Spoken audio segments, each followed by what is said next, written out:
예, 감사합니다. 인사드리겠습니다. 예, 저는 델 EMC에서 서비스 부문을 총괄하고 있는 김은생입니다. 일반적으로 발표를 최근에 많이 하지 않았습니다. 주로 직원들이나 전문가들이 많이 이야기를 하고 다른 부분들을 돌보는 일을 주로 했습니다만, 오늘은 특별히 그동안 빅데이터에 대해서 가지고 또 비즈니스를 해오면서 고객들을 만나오면서 꼭 드리고 싶은 이야기가 있어서 직접 나서게 되었습니다. 그래서 약 40분 동안 함께 이야기를 나눌 수 있으면 좋겠습니다. 시작하기에 앞서 오늘 세 가지의 퀴즈를 드리도록 주최 측에서 드라이브를 걸고 있습니다. 그래서 첫 번째 퀴즈를 먼저 드리고 시작하려고 합니다. 퀴즈의 내용은 1에서 3까지의 숫자 중에서 오늘 제가 계속 반복해서 사용할 숫자는 몇일까요? 하는 겁니다. 힌트는 저희 회사 이름에도 있는 숫자입니다. 예, 앞에 여성분. 예. 저는 손 드신 줄 알았더니 2가 답이랍니다. 예, 아마 저게 큰 상은 아니고 차 한 잔 정도 되는 걸 텐데 아마 전달 안 하십니까? 예, 저는 오늘 숫자 2에 대해서 반복적으로 이제 여러 가지 이야기를 하려고 합니다. 그런데 빅데이터에 대해서 이야기하기 전에 먼저 우리가 야구를 한번 생각해 보면, 야구는 전 세계에서 그렇게 인기 있는 나라가 많지 않습니다. 미국, 일본, 한국, 대만 뭐 이런 정도들인데, 쿠바 이러는데요. 야구에 있어서도 우리가 야구에 대해서 생각을 할 때 어떻게 칠 것인가, 어떻게 던질 것인가, 어떻게 주루 플레이를 할 것인가, 이런 것들도 생각할 수 있지만, 사실은 야구를 비즈니스로 보고 큰 그림에서 보면 야구장을 어디에다 만들고 팀들을 어떻게 구성하고 하는 인프라에 대한 이야기가 굉장히 많이 있을 수 있습니다. 빅데이터에 있어서도 지금까지는 우리가 빅데이터가 초기 단계에 있으면서 어떠한 테마를 가지고서 비즈니스 분석을 할까, 그 분석의 효과를 어떻게 볼까, 이런 부분에 있어서는 여러 가지 논의들을 많이 했는데, 인프라에 대해서는 많은 사람들이 인프라를 그냥 블랙박스 이렇게 간과해버린 경향들이 없지 않아 있었습니다. 많은 분들이 데이터 사이언티스트라든지 비즈니스 분석, 비즈니스 전문가 이쪽에 관심을 두다 보니까 인프라는 그냥 IT 하는 사람, 운영하는 사람이 알아서 하면 될 거, 그래서 난 몰라도 될 거, 그래서 블랙박스로 해결한 부분들이 있었는데, 사실은 그것이 과연 그렇게 인프라를 빅데이터 분석에 있어서 두어도 되느냐 하는 거에 대한 의문을 제기하고 싶습니다. 오히려 IT 인프라가 빅데이터 분석에 있어서 블랙박스가 아니라 클라우드가 되어야 된다 하는 게 오늘 말씀드리고자 하는 주제입니다. 클라우드라 함은 빅데이터하고 뭐가 다르냐 이러실 수도 있겠습니다만은, 비즈니스 분석가와 사용자들은 나는 그 뒤는 몰라요 해도 되지만은, 사실은 그 뒤에 있어서는 수많은 고려들과 수많은 준비들이 되어서 비즈니스 분석가들이 일을 하는데 어려움이 없도록 만들어주는 게 클라우드로서의 빅데이터라고 생각합니다. 그냥 IT 인프라는 나는 몰라도 되는 것이고, 이렇게 블랙박스화 해버리면은 그것이 빅데이터 분석에 있어서 발목을 잡는 경우들이 여러 번 있었습니다 하는 겁니다.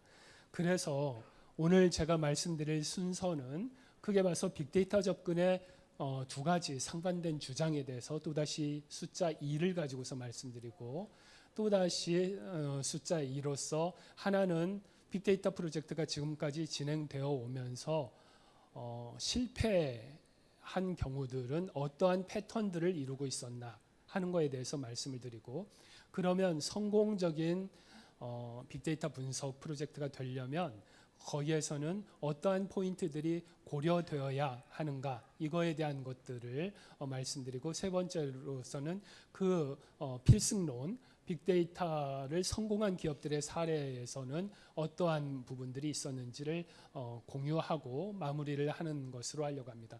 오늘 아까 안내 코멘트가 나갔던 A4 종이는 뭐냐면요. 저희가 발표가 끝난 다음에 PDF 파일을 드리게 되었습니다. 그런데 앞에 보시는 주의를 집중해 주시는 거에는 감사하지만 사실은 정보의 불균형이죠. 제가 가지고 있는 것과 청중이 가지고 있는 것과 그래서 예배당에서 설교할 때 쓰던 방법으로 미리 노트 필기하실 수 있는 것들을 나눠드린 겁니다. 그래서 그것을 참조하셔서 저 친구가 어디만큼 가고 있다, 앞으로 얼마만큼 남았다 예상하시면서 함께 생각을 나누시면 좋을 것 같습니다.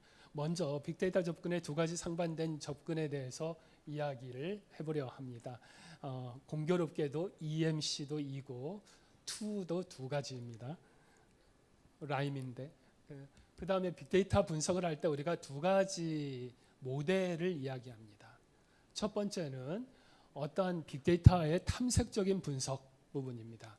그래서 그것은 전체 데이터를 대상으로 하고 배치 처리하고 여러 가지 단계를 거치고 거기에서 나오는 것은 분석 알고리즘이 결과물로 나오고요. 거기에서 분석한 거를 실제 비즈니스에 운영하고 저것을 오퍼레이셔널라이제이션이라고도 하고 모네타이제이션이라고도 하고 하는 부분들이죠. 그래서 거기에서는 제한적인 데이터를 사용하고 스트림 데이터를 쓰기도 하고 그 알고리즘이 앞에서 나왔으면 그것을 비즈니스 애플리케이션에 인베드해서 실제 애플리케이션이 결과물이 되고 이것은 빅데이터를 처음 시작하는 이야기로서는 굉장히 뻔한 이야기입니다.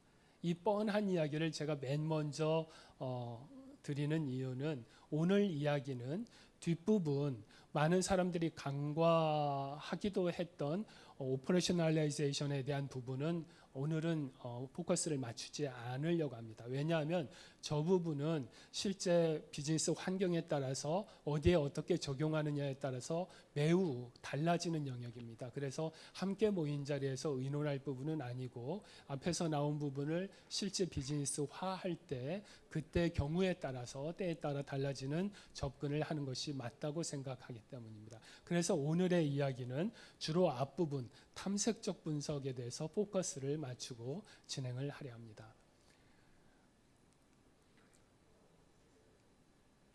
이 포스터를 기억하시는 분은 아재에 속한다고 보실 수 있습니다. 이것은 케빈 코스트너가 주연했던 꿈의 구장이라는 영화고 1989년에 나왔습니다.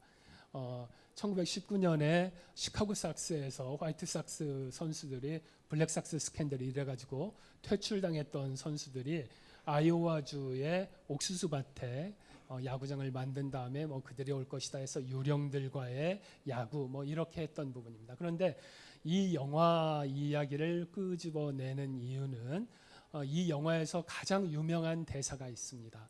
많은 분들이 알기도 하시는데 If you build it, he will come 하는 게 어느 날 바람 속에 옥수수 잎들이 날리는 그 소리 속에 스스스 하는 소리에 저 음성이 들리게 됩니다. 그리고 주인공은 저 음성을 듣고 옥수수밭에 이제 야구장을 건설하게 됩니다. 이것을 근거로 해서 많은 분들이 이제 일단 만들면 사람들이 올 거야.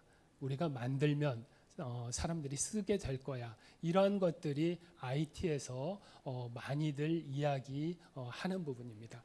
사실은 경제학으로 가더라도요. 잠깐 곁길로 빠지면 원래 1900년대 이전에 세이의 법칙이라는 매우 고전주의 경제학자가 있었습니다. 세이라는 사람이 주장했던 세이의 법칙은 모든 공급은 스스로의 판로를 개척한다. 그래서 공급이 우선되어야 된다 하는 주장을 했었고 그것이 이제 1929년 대공황을 맞으면서 케인즈의 유효 수요론에 의해서 공급이 결정한다기보다는 구매 파워가 있는 유효 수요를 증대시켜야 경제가 돌아가게 된다 하는 쪽으로 이제 흘러갔던 두 가지의 매우 대조적인 흐름도 있었습니다.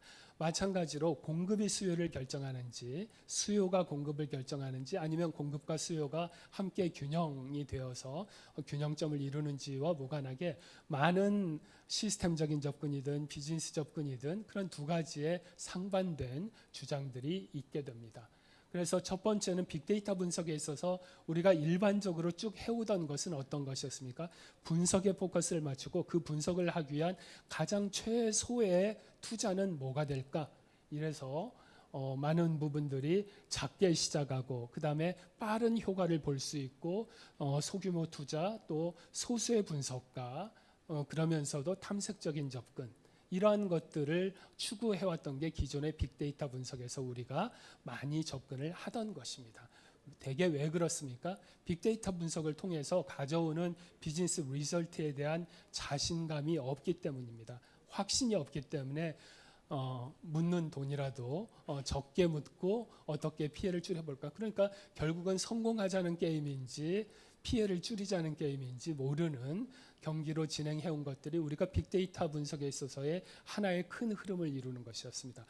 반면에 그러한 한계를 바라보면서 나왔던 것이 빅데이터 레이크를 만듭시다 이런 거였습니다. 크게 시작하고 비즈니스 효과도 큰 것을 노리고 대규모 투자를 하되 난개발은 예방하게 하고 다수의 분석가가 쓸 수 있게 하되 비즈니스 적용을 그 측면에서 접근을 하지 한번 탐색적인 접근이 아니라 어떻게 비즈니스로 갈 수 있는지에 대한 생각을 가지고 대규모 투자를 하자 하는 게 이런 빅데이터 레이크의 구축 부분이었습니다.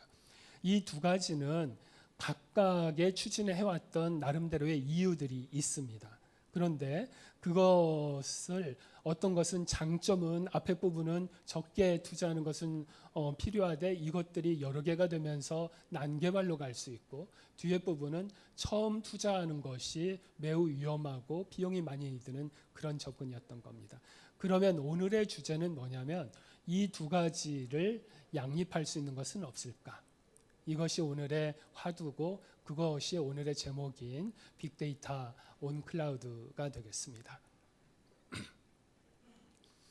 그러면 우리가 빅데이터 프로젝트를 추진함에 있어서 이렇게 하면 반드시 실패합니다 하는 크리티컬 페일리어 팩터에 대해서 몇 가지 패턴, 5가지 패턴을 가지고 생각을 나눠볼까 합니다. 첫 번째는 우리가 빅데이터 하면 맨 처음 생각하는 게 하둡이었죠. 한때는 90년대 후반, 2010년경에는 빅데이터 이퀄 하둡 뭐 이러던 때도 있었습니다. 하둡을 놓고 보면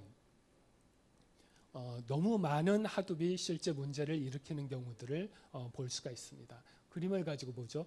한 기업에는 여러 가지 업무들이 있습니다. 이거는 일반적인 회사의 시스템에 대한 것이고 생산 쪽으로 가면은 MES, YMS 여러 가지 다양한 수율 분석 시스템들도 있습니다. 그런데 처음에는 하둡 시스템 하나를 적용해 가지고 나름대로의 분석을 합니다. 그렇지만은 그러고 나면은 다시 이걸로는 안 되겠어. 좀 더 많은 데이터를 분석해야 되겠네 해서 데이터를 늘려갑니다. 그래서 이쪽 팀에서 빅데이터를 했대. 뭐를 했더니 뭐 괜찮은 결과가 나왔어.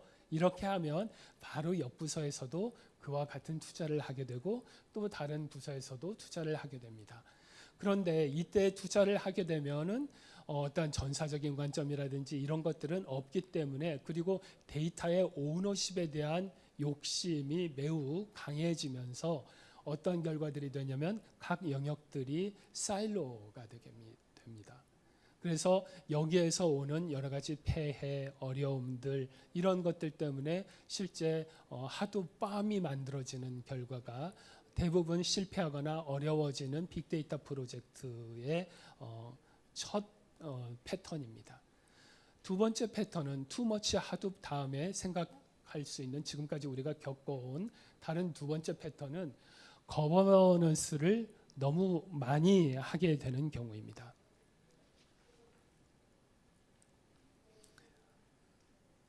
여기에 빅데이터 레이크가 있습니다. 호수가 있죠. 호수에 접근하려고 하는 많은 사용자들, 오리들이 있습니다. 그런데 일반적으로 거버넌스라고 하면 이 데이터는 누구는 봐도 됩니다. 누구는 읽어서는 안 됩니다. 이렇게 해야 됩니다. 데이터를 저장하려면 특히 빅데이터 레이크는 전사적인 접근이기 때문에 그 안에 데이터가 오려면은 이러이러한 기준을 통과해야 됩니다. 이것은 데이터를 분석하자는 게 아니라 데이터를 분석하지 말자는, 그러니까 하자는 이야기가 아니라 말자는 이야기가 될 수가 있습니다. 그래서 결국은 too much governance가 가져오는 폐해는 어떤 우리도 호수에 접근할 수 없게 되는 그러한 부분들이 이 부분의 이야기가 됩니다. 반면에 too much governance 다음에 우리가 생각해 볼 수 있는 것은 너무 거버넌스가 없는 겁니다. 충분하지 않은 거버넌스의 경우입니다. 그 경우는 어떻게 될까요? 교차로가 있고 자동차들이 서로 지나가려고 합니다. 그때 가운데에서 어떤 교통정리해 주거나 이런 경우가 없으면 실제 어느 차도 이 교차로를 제대로 지나가기는 어려운 상태가 됩니다. 이것이 바로 이제 충분하지 않은 거버넌스. 그러면은 거버넌스는 너무 지나쳐도 안 되고 부족해도 안 되고 결국은 적정한 거버넌스가 필요하다. 이런 이야기를 생각해 볼 수 있겠습니다. 이때 우리가 생각해 볼 것은 거버넌스와 관련돼서 예전에 데이터 웨어하우싱 또 비즈니스 인텔리전스에서도 유명했던 어휘인데 다시 한번 돌이켜서 생각해 봐야 될 개념이 있습니다. 그건 바로 데이터의 오너십에 대한 겁니다. 우리가 마스터 데이터 MDM이라고 했죠. 마스터 데이터 관리를 한다라든지 메타데이터 관리를 한다라든지 하면은 맨 먼저 우리들이 무엇을 하냐면 정보 항목들을 정하고 관리 대상 정보 항목을 정하고 그 정보 항목들의 데이터 오너가 누구냐를 정리해 왔습니다. 그런데 데이터 오너가 누구냐를 정리한다는 것은 지금까지 보면은 그 데이터 오너 혼자 보고 즐기거나 아무도 공유하지 못하게 되는 결과를 가져왔습니다. 그래서 빅데이터 분석, 특히 예전에도 MDM에서도 있었던 새로운 개선된 개념은 데이터 스튜어드라는 개념입니다. 데이터 스튜어드는 데이터 오너와는 다릅니다. 우리가 토지 공개념 이런 개념도 있듯이 데이터를 오닝하는 것은 개인이나 일개 부서가 아니라 조직 전체가 되는 것이 맞습니다. 그리고 이 개인이나 일부 부서는 그 데이터들을 보고 접근하고 사용할 수 있는 스튜어드로서의 권한을 갖게 되는 것이고 그중에 대표격인 스튜어드를 정해서 누구는 봐도 되고 누구는 봐서는 안 되고 누가 볼 때는 이것을 토크나이즈해야 되고 이런 것들을 정리하는 데이터 스튜어드십으로 가는 것이 적정한 거버넌스의 기준이 된다 이렇게 볼 수 있습니다. 그래서 빅데이터 레이크로 만들면서 첫 번째 하는 많은 일들은 데이터의 오너십을 조직 전체로 끌어올리는 작업과 그 다음에 데이터 스튜어드들을 정해서 적절한 사용을 할 수 있도록 하는 접근들이 일반적으로 우리가 해오고 있는 영역이다 이렇게 볼 수 있습니다.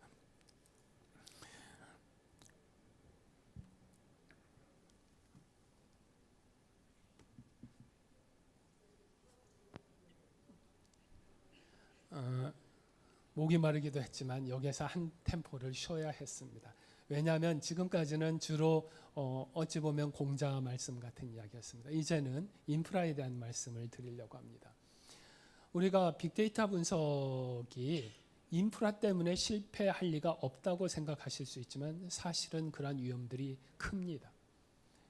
우리가 앞에 투머치 하드웨어에서도 생각해 봤었습니다만은 처음에 빅데이터 프로젝트를 할 때는 작은 투자, 작은 위험을 생각하면서 어플라이언스를 구입하기도 하고 그 다음에 이때는 많은 경우가 어떻게 하냐면 작은 서버, 베어메탈 이런 서버들을 두고 거기에서 몇 개의 작은 클러스터에서부터 시작합니다.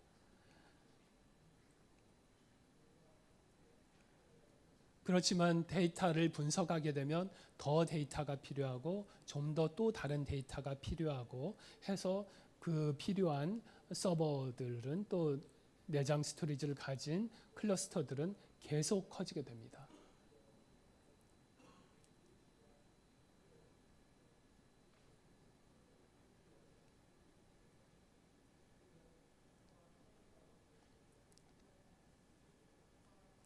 이렇게 되어가는 이유들은 초기에는 비교적 초기 투자를 적게 하기 위해서 그냥 한 대, 두 대 내지는 뭐 네 대 정도의 클러스터에서 시작하지만 빅데이터 분석을 하다 보면은 이렇게 클러스터들이 확장되는 것이 일반적인 경우이기 때문입니다.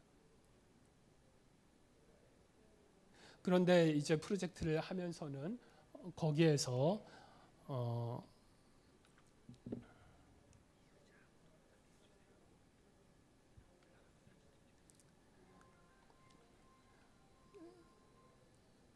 이제 뭐 다이렉트 어태치드 스토리지 요즘에는 또 이렇게 되면서도 됩니다만 여전히 기계의 증설에 의한 아픔은 계속되어 갑니다.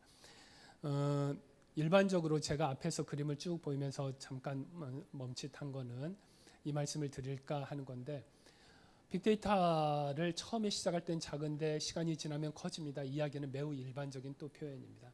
그러면 거기에서 커지는 이유를 좀 더 들여다보면 제가 지금 EMC에서 근무하고 있어서가 아니고 기계를 더 많이 필요로 하는 이유를 보면 컴퓨팅 파워 때문에 빅데이터 분석에서 더 많은 기계를 필요로 하는 경우는 매우 적습니다. 대부분이 스토리지의 증가입니다. 그리고 필요로 하는 데이터 스토리지의 증가의 속도는 컴퓨팅 파워를 더 필요로 하는 거의 속도보다 훨씬 더 앞지릅니다.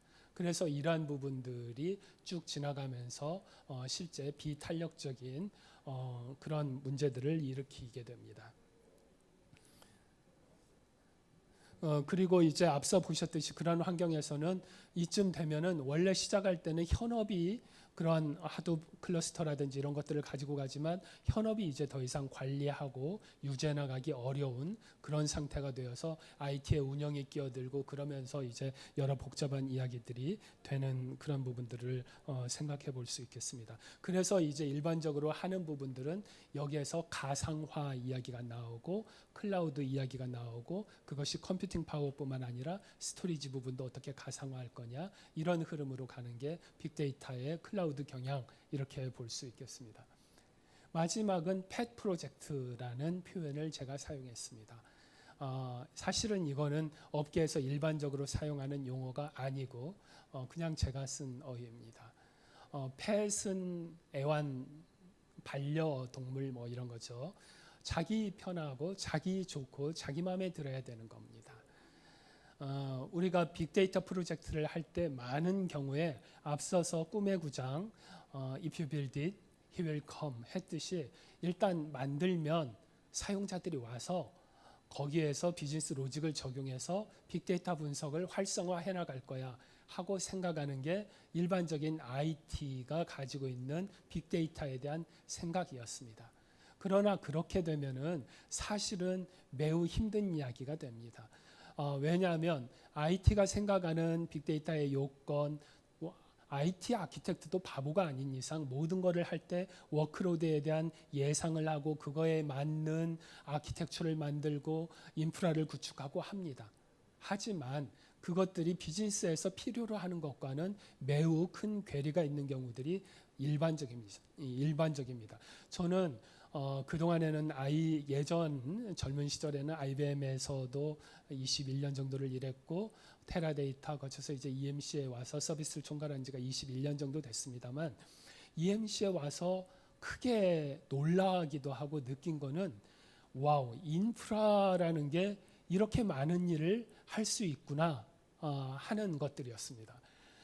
가령 또 인프라와 비즈니스가 이렇게 많이 다르구나 하는 생각을 했는데 IBM에서는 CRM, 종합수익관리 이런 비즈니스 마켓 컨설팅도 하고 이랬는데 원래 IT의 어플리케이션 개발하는 쪽과 비즈니스에서 요건 주는 쪽과는 매우 달라서 거기도 큰 괴리가 있는데 IT에 있어서도 어플리케이션 쪽 하는 쪽하고 실제 인프라를 하는 쪽하고의 차이는 너무 큽니다. 예를 들면 유스 케이스라는 용어가 있습니다. 사용 예죠.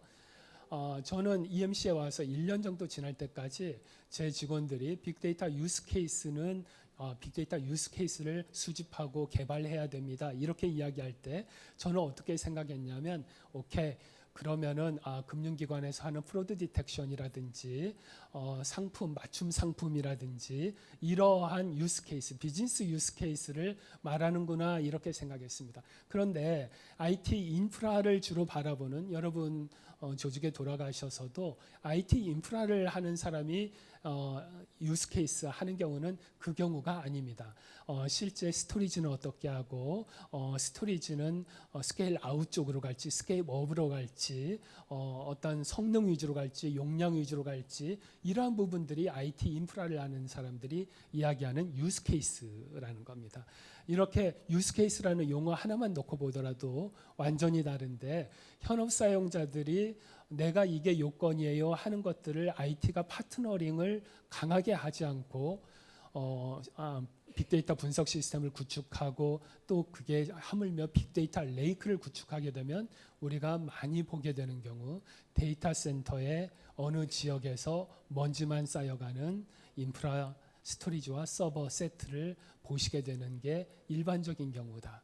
이겁니다. 그래서 패트를 만드는 것들이 아니라 실제 비즈니스와 IT가 파트너링이 되어서 실제 빅데이터 분석을 진행해야 되고 그렇게 하기 위해서는 어떻게 해야 되느냐 하는 것들이 다음에 제가 함께 나눌 빅데이터 필승론에서 우리가 생각을 해야 될 포인트입니다. 그래서 앞서서 5가지 정도의 too much Hadoop, too much governance, not enough governance, 비탄력적인 아키텍처, 그 다음에 나조차고 만드는 펫 프로젝트 이렇게 5가지의 빅데이터가 어렵게 되는 빅데이터 프로젝트가 실패로 가는 5가지 패턴에 대해서 말씀을 드렸습니다. 이제는 그러면 빅데이터가 성공으로 가기 위해서 필요한 일들은 무엇일까 하는 거고 여기에 아예 답으로서 써오는 것은 탄력적인 일래스틱한 빅데이터 플랫폼 그것도 온 클라우드 플랫폼이 필요합니다 하는 겁니다. 여기에서 우리가 먼저 전제로서 생각해야 될 것은 사용자 또 빅데이터 프로젝트를 할 때 우리가 접하는 사람들이 특히 사용자의 그룹이 호모지니어스하지 않다, 동질적이지 않다는 겁니다. 세상에는 많은 다른 사람들이 있습니다. 오늘 저는 2라는 숫자를 계속 말씀드리면서 한쪽의 끝과 한쪽의 극단에 대해서 말씀을 드리려고 합니다. 먼저 한쪽의 끝에 있는 사람들은 새로이 우리가 정의하게 된 데이터 사이언티스트라는 사람들입니다. 저는 오랫동안 데이터 분석 쪽에서 일을 해왔지만 데이터 사이언티스트로 자리매김을 할 수 있는 사람들의 출신 성분이나 이런 것은 과거에 데이터 관리라든지 비즈니스 인텔리전스라든지 이런 영역을 했던 사람들과는 매우 다른 블러드 피들입니다. 이분들은 기본적으로 파워 유저 쪽입니다. 파워 유저라 하면 직접 스크립트를 쓰고 그 다음에 여기는 데이터 탐색가, 수색가, 수색자 뭐 이런 오히려 시범적인 것들이고 여기는 심지어 필요하면 새로운 데이터를 가공합니다. 오늘 CIO 라운드 테이블에서 저희 테이블에서 현대자동차분과 화재보험사의 CIO가 저와 함께 식사를 했습니다. 그러다가 이야기가 나온 것 중에 하나는 현대자동차분이 자동차 보험에서 이런 것을 손해보험사에서는 준비하고 있습니까? 하는 것을 질문했습니다. 뭐냐면은 자동차를 pay as you drive 해서 몇 킬로나 뛰었느냐 가지고서는 페이백을 해주는 제도가 이미 들어와 있지 않습니까? 그런데 그게 아니라 만약에 이 사람이 실제 똑같이 1년에 5,000킬로를 다녔다고 하더라도 어느 지역을 운행했느냐, 교통사고가 매우 빈발하거나 아무튼 그 손해율이 높은 곳을 주로 다녔느냐, 아니면은 뭐 주로 손해율과는 무관한 장소를 다녔느냐, 이런 것들을 차별화할 수 있는 상품에 대한 계획이 있습니까? 이 질문에 대해서 손해보험사의 CIO께서는 기술적으로 가능하고 비즈니스적으로 의미 있다고 생각하지만 안 하고 있습니다. 왜 안 하고 계신지는 여쭤보지 못했고 일단 안 하고 있습니다. 그랬습니다. 그런데 자동차 회사의 CIO도 그냥 흥미로 말씀을 드린 거지만은 사실은 이미 그 자동차 회사와 몇 년 전에 저희가 빅데이터 분석 프로젝트를 한 적이 있었습니다. 그때는 어떠한 것들이 그러한 분석을 이 사람이 어떠한 장소를 다니는지를 파악하기 위해서 필요한 데이터에는 몇 가지 종류들이 있는데 운행 기록들이 있어야 됩니다. 그리고 그 운행 데이터는 자동차에서 그것을 가져올 수 있는 구조로 이미 되어 있습니다. 그런데 중요한 것은 지도의 그리드를 정의하고 그 그리드에서 자동차가 올라가는 길인지 내려가는 길인지 좌에서 우로 가고 있는지 우에서 좌로 가고 있는지라든지 그 그리드가 어느 그리드에서 어떻게 움직였는지의 패턴을 파악하는 것이 매우 필요한데 그런 것들을 하기 위해서는 기존에 있던 데이터, 빅데이터만 아무리 쌓아놓는다고 되지가 않습니다. 외부에 있는 지도 정보라든지 그런 것들을 그리드화로 쪼개는 작업, 이런 것들을 완전히 새로운 데이터를 만드는 작업들을 해야 그것이 보험 상품과 연결되어서 새로운 비즈니스 모델로 빅데이터의 비즈니스 결과로 나올 수 있는 것들이죠. 그러한 새로운 데이터를 만드는 사람들은 기존 IT 사람들이 아니라 데이터 사이언티스트들입니다. 이분들이 한쪽 극단에 있고 다른 한쪽 극단에 있는 사람들은 과거에 BI를 해왔던 비즈니스 분석가들입니다. 여기에서는 여기처럼 무슨 스스로 스크립트를 써서 데이터를 가공하고 이런 것보다는 대부분 GUI 툴이라든지 이런 부분에서 SQL 쿼리를 날린다라든지 대강 어떠한 결과값이 나올 거야 하는 것들을 알고 조회를 합니다. 이때 필요한 것은 데이터 분석가에게 필요한 것은 자유입니다. 마음대로 빅데이터 레이크를 휘젓고 다니면서 마음대로 데이터를 가공할 수 있는 것들이고 비즈니스 분석가에게 필요한 것은 데이터의 안정성이고 일관성, 컨시스턴시이고요. 저기에서는 마음대로 누가 데이터를 휘젓고 자기 마음대로 바꿔버리기 시작하면은 컨시스턴시가 깨지기 때문에 더욱더 강한 거버넌스를 주고 이런 쪽에 익숙해져 있는 사용자들입니다. 여기 가운데 연속성이라고 써놓은 것은 저는 두 극단을 말씀드렸습니다마는 우리가 빅데이터 분석에 있어서 접하는 사용자들은 이 스펙트럼 중에 어느 중간선상에 있는 연속선상 위에 있는 일들이고 우리가 빅데이터 분석 프로젝트를 또 플랫폼을 만든다고 할 때는 이 두 사용자를 모두 만족시키는 행복하게 하는 것이 매우 중요한 포인트가 됩니다. 그렇게 하기 위해서 첫 번째 우리가 생각해야 될 것은 빅데이터 분석이 단지 혼자의 시스템이 아니라 퍼블릭 클라우드와 같은 시스템이 되어야 된다는 것입니다. 퍼블릭 클라우드에 구축해야 됩니다라고 말씀드리지 않고 퍼블릭 클라우드와 같은 마치 퍼블릭 클라우드 같은 부분이 되어야 됩니다 하는 것이고 그때 첫 번째 조건으로 주어지는 것들이 셀프 서비스입니다. 마음껏 헤엄치고 다닐 수 있도록 하기 위한 셀프 서비스 부분들입니다. 그래서 여기에서는 어떠한 샘플 데이터 또 넌 샘플 데이터 이런 부분들도 볼 수 있어야 되고 이 부분을 하는 것들이 분석가 요청 포탈을 만들어서 제공을 하고 거기에서는 내가 툴들도 어떤 툴들을 쓸 수 있습니다 하는 것들이 리스트가 되어서 거기에서 내가 어떤 툴들을 쓰겠습니다 하는 툴들을 선택할 수 있어야 되고 카탈로그가 있고 데이터에서도 내가 어떤 데이터 그것이 고객에 대한 데이터 그리고 그 데이터들은 토크나이즈를 하거나 인크립션을 해야 되는 데이터인지 안 해도 되는지 이런 것들까지 포함된 데이터 카탈로그가 제공되는 분석가의 요청 포탈이 만들어져야 됩니다. 그리고 이때는 내가 그 데이터와 분석 환경의 툴을 얼마 동안 쓸 것인지 그 다음에 어느 정도의 강한 퍼포먼스 요건을 가지고 그것이 필요한지 이런 것들을 정의하고 리퀘스트 할 수 있는 포탈들이 만들어지고요. 그것들은 실제 환경을 프로비저닝 하기 전에 메타데이터를 가지고서 이 사람이 이러한 데이터를 볼 수 있는 권한이 있는지 이 사람에게 이 툴에 대한 라이센스를 줄 수 있는지 이러한 것들이 먼저 체크가 되고 그래서 이 메뉴가 분석가별로 다른 메뉴, 카탈로그 메뉴들이 보일 수 있도록 하는 그러한 것들이 필요한 부분이고요. 더더군다나 거기에서 하나 더 나아가서 필요한 것은 차지백입니다. 그래서 빅데이터 온 클라우드로 갈 때는 마치 퍼블릭 클라우드처럼 그것을 조직 내에서도 어떻게 과금할 거냐 하는 내용들이 포함된 분석가 요청 포탈이 맨 먼저 필승 빅데이터 플랫폼 구축의 첫 번째 요건으로서 말씀드릴 수 있는 영역입니다. 두 번째는 그렇게 하면서 필요한 것은 빅데이터 분석 환경을 가상화하는 겁니다. 첫 번째 생각해 봐야 될 것은 가상화한다고 했을 때 이제 카탈로그에서 프로비전하고 실제 데이터에 대한 디스커버리, 그다음에 데이터 맵 이런 것들이 필요하고요. 실제 뭐 누구는 볼 수 있고 누구 이 데이터는 어떻게 봐야 되고 하는 태깅들 이런 것들이 빅데이터 레이크에서 됩니다.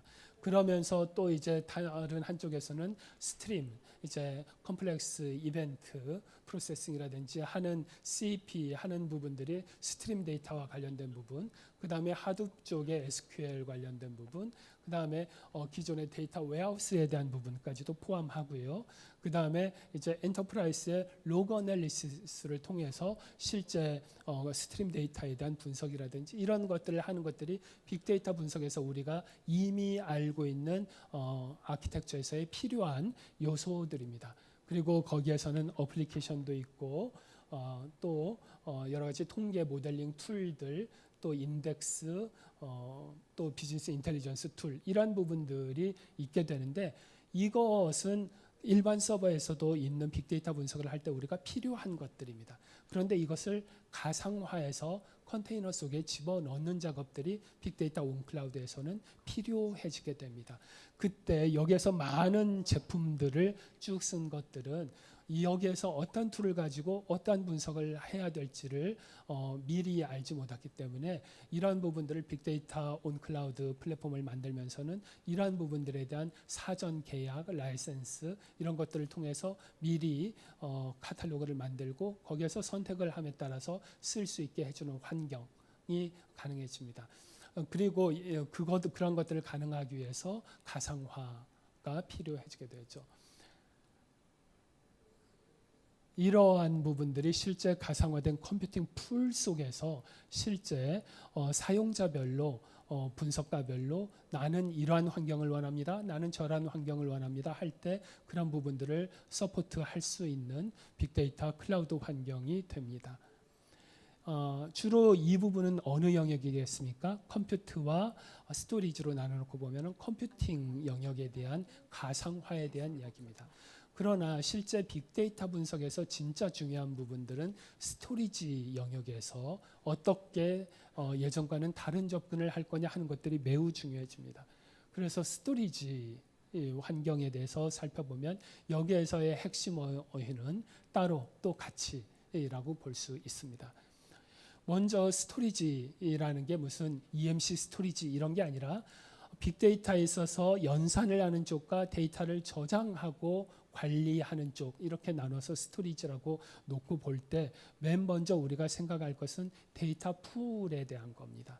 이 데이터 풀에서 맨 먼저 생각해야 될 것은 마스터 데이터에 대한 겁니다. 이때 마스터 데이터는 우리가 MDM 할 때 마스터 데이터라고 보기보다는 그러한 개념에서 더 확장되어서 우리가 데이터 웨어하우스와 데이터 마트 그러면 데이터 웨어하우스 개념으로 보시듯이 전사적으로 표준화되고 체계화되고 정제된 그러한 데이터의 리포지토리다 이렇게 생각하실 수 있습니다. 여기에 제가 read only라고 써놓은 것은 세상에 read only인데 쓸 수 있는 DB는 없죠. 여기에서 read only라 하면 누구의 관점이냐면 비즈니스 분석가, 분석 사용자의 관점에서 보면 저기 있는 데이터는 read only여야 합니다. 저기를 가지고 직접 가공하는 일이 아니고 그러면 저기에 데이터를 채워 넣는 사람은 누구입니까? 바로 IT가 되겠습니다.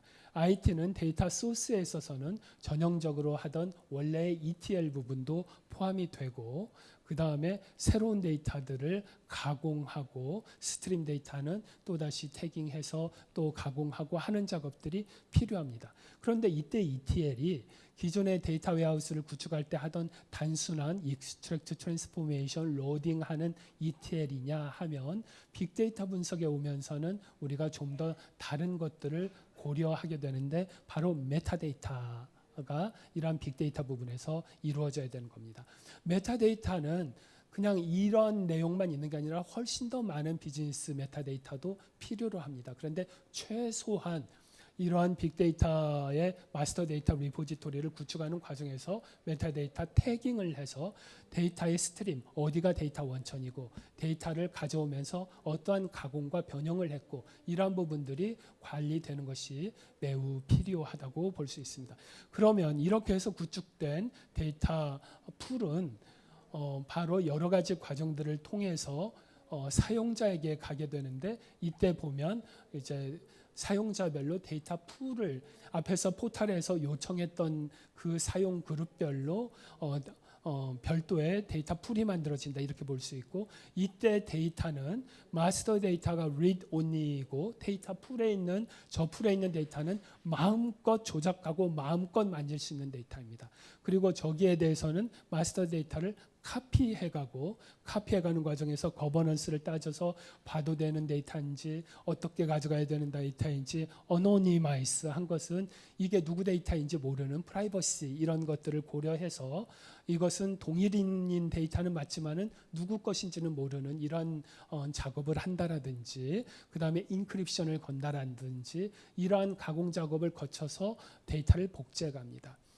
이거는 예전에 데이터 웨어하우싱과 데이터 마트 할 때도 나오던 이야기입니다. 그런데 제가 여기에서 한 가지 말씀드리고 싶은 것은 제가 또 인프라에 와서 놀란 것들입니다. 지금까지 우리가 해왔던 접근은요. 이미 제 시간이 끝났는데 조금 더 하도록 하겠습니다.